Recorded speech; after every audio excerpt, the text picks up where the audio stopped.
আসসালামু আলাইকুম, সবাইকে শুভেচ্ছা সহ আমন্ত্রণ জানাচ্ছি বাংলা রাতের সংবাদের সাথে আছি আমি আন্নামা চৌধুরী।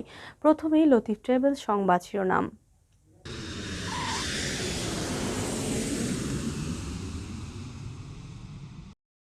সিলেটে ব্যাটারি চালিত রিকশা চলাচল নিয়ে মুখোমুখি অবস্থান নিয়েছে সিলেট সিটি কর্পোরেশন ও রিকশা চালক মালিকরা। সোমবার থেকে শুরু হচ্ছে ধরপাকড়, প্রতিবাদে সমাবেশ রিকশা শ্রমিকদের। জ্বালানি তেলের দাম বৃদ্ধির প্রতিবাদে পরিবহন ধর্মঘট অব্যাহত, দ্বিতীয় দিনেও ছিল যাত্রী দুর্ভোগ। কানাইঘাট সীমান্ত থেকে উদ্ধারকৃত দুই বাংলাদেশির মাথায় গুলির চিহ্ন সুরতহাল, প্রতিবেদনের বরাত দিয়ে জানিয়েছে পুলিশ।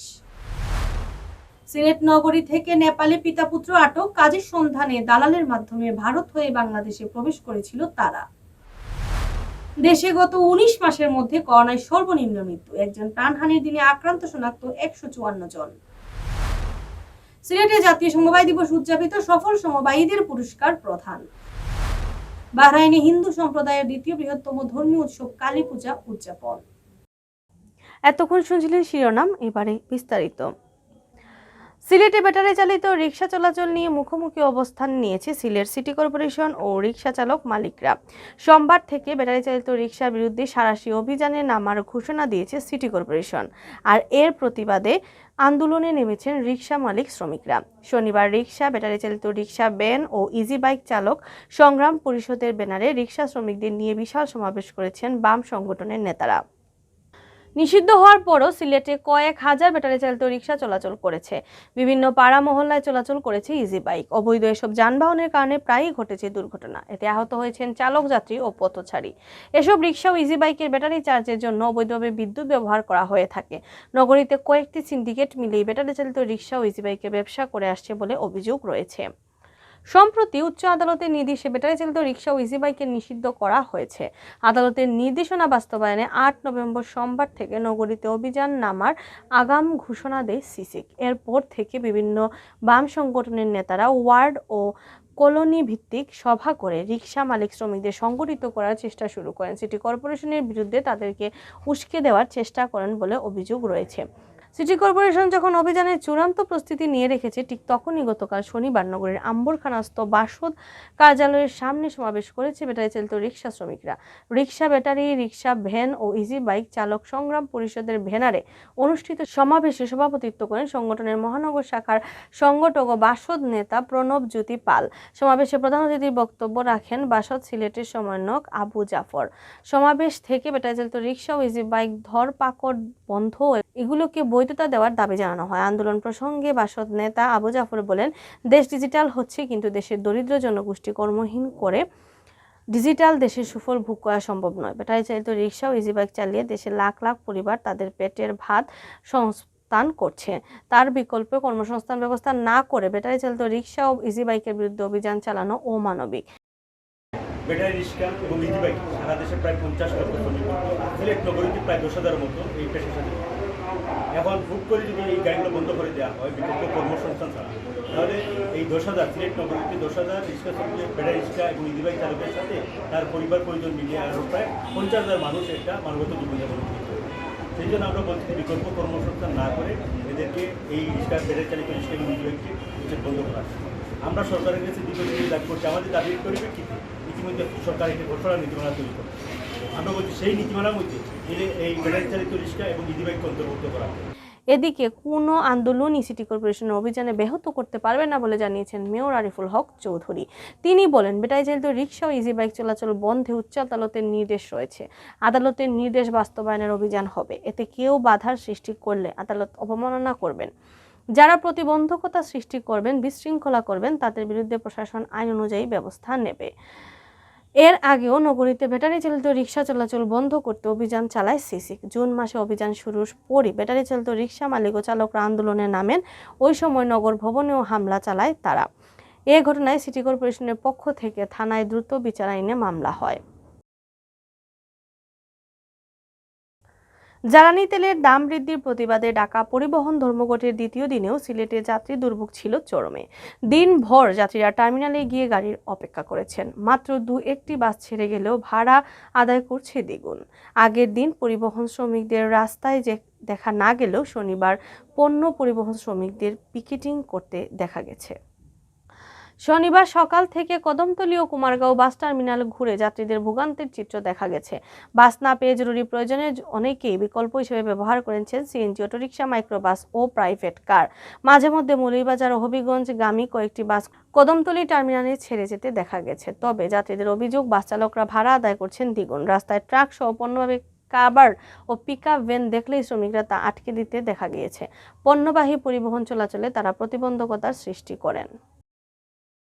তাই আপনারা যত তাড়াতাড়ি সম্ভব সরকারি কর্তৃপক্ষকে জানানো যাচ্ছে যে আপনারা এটার সংকটটা নিরসন করেন, বসে তাড়াতাড়ি একটা সিদ্ধান্ত দেন। না হলে আমরা দূরের মানুষ কিভাবে কি করব? আমাদের এখানে থাকতে হচ্ছে, খেতে হচ্ছে হোটেলে, দ্বিগুণ পরিমাণ টাকা আমাদের চলে যাচ্ছে।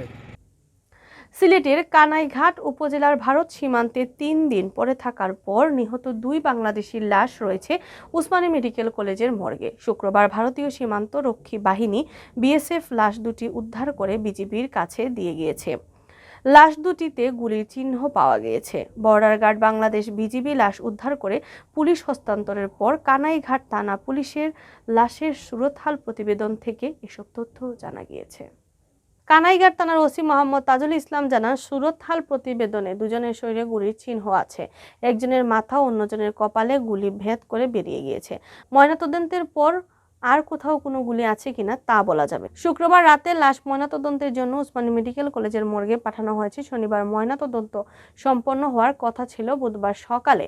সিলেটের কানাইঘাট ডোনা সীমান্ত এলাকায় নো ম্যান স্যান্ডের ভারতীয় অংশে গুলিবিদ্ধ অবস্থায় কানাইঘাট উপজেলার এরালিগুল গ্রামের আব্দুল লতিফের ছেলে আসকর আলী ও একই গ্রামের আব্দুল হান্নানের পুত্র আরিফ হোসেন পড়ে থাকতে দেখেন স্থানীয়রা। এরপর বিষয়টি বিজিবি ও পুলিশকে অবগত করা হয়। এ ঘটনার পর বৃহস্পতিবার বিজিবি ও বিএসএফ পতাকা বৈঠক করলে দুজনের মৃত্যুর কারণ নিয়ে উভয় দেশের সীমান্তরক্ষী বাহিনী ঐক্যমতে পৌঁছাতে না পারায় ওই দিন লাশ উদ্ধার হয়নি। অবশেষে শুক্রবার বিকেল 4টায় বিজিবি বিএসএফ ফের পতাকা বৈঠক করে। ওই বৈঠকের পর ওই দিন বিএসএফ লাশ দুটি উদ্ধার করে বিজিবির কাছে হস্তান্তর করে। সিলেট নগরীর রামবরখানা থেকে 2 নেপালি নাগরিককে আটক করেছে পুলিশ। শুক্রবার রাত 8টার দিকে সন্দেহজনকভাবে ঘোরাফেরার সময় তাদেরকে আটক করা হয়। স্থানীয় লোকজন জরুরি সেবা নম্বর 999-এ কল দিলে পুলিশ এসে তাদেরকে আটক করে। আটককৃতরা হলেন নেপালের ভোজপুর জেলার আমচোক 4 নং ওয়ার্ডের জয় বাহাদুর কামি ও তার ছেলে শান বাহাদুর। তাদেরকে জিজ্ঞাসাবাদ বরাত দিয়ে পুলিশ জানায়, কাজের সন্ধ্যায় অজ্ঞাতনামা ভারতীয় নাগরিকদের সহায়তায় সুনামগঞ্জ জেলার তাহিরপুর থানার বরসরা সীমান্ত এলাকা দিয়ে অবৈধভাবে গত 3 নভেম্বর তারা বাংলাদেশে প্রবেশ করেন। শনিবার সিলেটের তামাবিল সীমান্ত দিয়ে ভারতের গুয়াহাটিতে তাদের ফেরার কথা ছিল। এই উদ্দেশ্যে তারা সিলেটে আসেন, কিন্তু এর আগেই তারা পুলিশের হাতে আটক হন। পুলিশ জানায়, ভারত থেকে বাংলাদেশে প্রবেশের সময় জয় বাহাদুর কামির গায়ে আঘাতপ্রাপ্ত হন। তারা দুজনেই শারীরিকভাবে অসুস্থ, ফলে তাদেরকে পুলিশি প্রহরায় ওসমানী মেডিকেল কলেজ হাসপাতালে ভর্তি করা হয়েছে। তাদের বিরুদ্ধে আইনানুগ ব্যবস্থা নেওয়া হয়েছে। দেশে গেল একদিনে মহামারী করোনা ভাইরাসে মাত্র একজনের মৃত্যু হয়েছে। এটি গত 19 মাসের মধ্যে করোনার একদিনের সর্বনিম্ন মৃত্যু রেকর্ড। এর আগে সর্বশেষ গত বছরের 9 এপ্রিল একজনের মৃত্যুর তথ্য দিয়েছিল স্বাস্থ্য অধিদপ্তর। মৃত্যু কমার পাশাপাশি গত একদিনে কমেছে শনাক্তের সংখ্যাও। গত একদিনে শনাক্ত হয়েছে 154 জন, যাতে শনাক্তের হার নেমে এসেছে 1.18%। শনিবার বিকালে স্বাস্থ্য অধিদপ্তর থেকে পাঠানো সংবাদ বিজ্ঞপ্তিতে তথ্য জানানো হয়েছে। বিজ্ঞপ্তিতে বলা হয়, গত একদিনে নমুনা পরীক্ষা হয়েছে 13,072 জনের। আর এ পর্যন্ত 1,04,58,366 জনের নমুনা পরীক্ষায় শনাক্ত হয়েছেন 15,70,835 জন, যাতে মোট শনাক্তের হার 15.2%। বিজ্ঞপ্তিতে জানানো হয়, গত একদিনে যিনি মারা গিয়েছেন তিনি পুরুষ। আর এ নিয়ে দেশে করোনায় মারা গিয়েছেন 27,891 জন। আর এখন পর্যন্ত সুস্থ হয়েছেন 15,34,635 জন। সর্বশেষ 24 ঘন্টায় সুস্থ হয়েছেন 157 জন।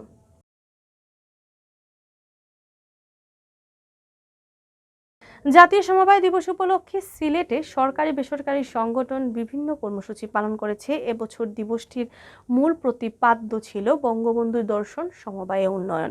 শনিবার এ উপলক্ষে সমবায় অধিদপ্তরের উদ্যোগে সিলেট জেলা পরিষদে জাতীয় সমবায় পুরস্কার প্রদান ও আলোচনা সভা অনুষ্ঠিত হয়। আলোচনা অনুষ্ঠানের প্রধান অতিথির বক্তব্য রাখেন সিলেটের বিভাগীয় কমিশনার মোহাম্মদ খলিলুর রহমান। বলেন, বাংলাদেশকে সুখী সমৃদ্ধ সোনার বাংলায় পরিণত করার লক্ষ্যে সমবায় কার্যক্রমকে আরও গতিশীল, সক্রিয় ও যুগোপযোগী করতে হবে। তিনি আরও বলেন, এদেশের কৃষি ও পল্লী উন্নয়নে সমবায় অত্যন্ত গুরুত্বপূর্ণ ভূমিকা পালন করছে। বর্তমান সরকারকে আমার গ্রাম আমার শহর স্লোগান বাস্তবায়নেও সমবায়কে অগ্রণী ভূমিকা পালন করতে হবে। বাচিক শিল্পী সৈয়দ সাইমুম আঞ্জুম ও নাজমা পারভিনের যৌথ সঞ্চালনায় আলোচনা সভায় সভাপতিত্ব করেন সিলেটের জেলা প্রশাসক এম কাজী এমদাদুল ইসলাম। বিশেষ অতিথির বক্তব্য রাখেন সিলেট সদর উপজেলা পরিষদের চেয়ারম্যান আশফাক আহমদ। স্বাগত বক্তব্য রাখেন সিলেটের যুগ্ম নিবন্ধক মৃণাল কান্তি বিশ্বাস। হিন্দু সম্প্রদায়ের দ্বিতীয় বৃহত্তম ধর্মীয় উৎসব কালী পূজা উপলক্ষে পুনর্মিলনী ও সাংস্কৃতিক অনুষ্ঠানের আয়োজন করেছে বাংলাদেশ জাতীয় হিন্দু মহাজোট বাহরাইন শাখা। বৃহস্পতিবার দেশটির হামালায় রুমি সুইমিং পুলের হল রুমে রাত ৯টায় এই অনুষ্ঠানের আয়োজন করা হয়। সবাই উপস্থিত ছিলেন পূজা কমিটির সভাপতি অবিনাশ পাল, প্রধান উপদেষ্টা সুকুমার যিশু, বাংলাদেশ জাতীয় হিন্দু মহাজোট বাহরাইন শাখা সভাপতি বকুল সূত্রধর ও পূজা কমিটির সাধারণ সম্পাদক দুলাল দাস। এ সময় আরও উপস্থিত ছিলেন লিন্নাস মেডিকেল সেন্টারের microbiologist lab in charge Nazrul Islam Nahid. এ সময় পূজা মণ্ডপে আসা সকল শ্রেণী পেশার ও আগত দর্শনার্থীদের ফ্রি স্বাস্থ্যসেবা দেয় বাহরাইনে বাংলাদেশি মালিকানাধীন একমাত্র চিকিৎসা প্রতিষ্ঠান লিন্নাস মেডিকেল সেন্টার। পরে সাংস্কৃতিক প্রতিযোগিতা ও বিজয়ীদের মধ্যে পুরস্কার বিতরণ করেন পূজা কমিটির নেতৃবৃন্দ। এ সময় বক্তারা বলেন, একটি স্বার্থন্বেষী মহল দূরভিসন্ধিমূলকভাবে কুমিল্লার পূজা মণ্ডপে ঘটনা ঘটিয়েছে। এরপর বিভিন্ন জায়গায় মণ্ডপে ভাঙচুর, আগুন দেওয়া, ভারীঘর হামলা, সনাতন ধর্মাবলম্বীদের পিটিয়ে আহত করার মতো ঘটনা ঘটেছে। হিন্দু পরিবারগুলোতে হামলা ও নির্যাতনের ঘটনার সাথে জড়িতদের দ্রুত আইনের আওতায় এনে দৃষ্টান্তমূলক শাস্তি প্রদানের দাবি জানান তারা। এতক্ষণ দেখছেন বাংলাবিউ রাতের সংবাদ। পরবর্তীতে প্রচারিত হবে সিলেটের আঞ্চলিক ভাষার সংবাদ। দেখার আমন্ত্রণ রইল। সাথে থাকার জন্য ধন্যবাদ।